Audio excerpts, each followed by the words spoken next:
सर्वोच्च न्यायालयातील माननीय भूषणजी गवई यांच्यावर झालेल्या हल्ल्याचा ऑल इंडिया पॅन्थर सेना महाराष्ट्र राज्याच्या वतीने आम्ही जाहीर निषेध करत आहोत।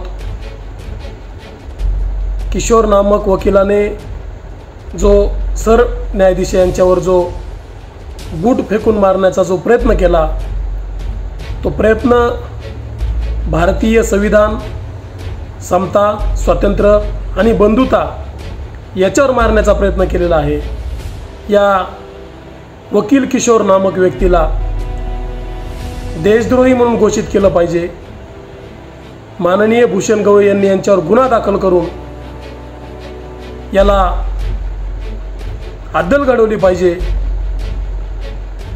अशी ऑल इंडिया पॅन्थर सेनेची मागणी आहे। या घडलेल्या घटनेवर ऑल इंडिया पॅन्थर सेनेचे राष्ट्रीय नेते आदरणीय दीपकभाई केदार यांनी सुद्धा निषेध व्यक्त केलेला आहे। अशी घटना पुन्हा घडू नये व जी बाबासाहेबांनी गाडलेली मनुस्मृती आहे ती वरी काढण्याचं काम अशा सनातनी आणि सडक्या विचाराच्या मानसिकतेच्या या राकेश नावाच्या वकिलांनी केलेले आहे। याचा आम्ही जाहीर निषेध करतो आणि या नामक वकिलावर बार काउन्सिलिंग यांनी त्यांना त्या ठिकाणी निलंबित केलेलं आहे।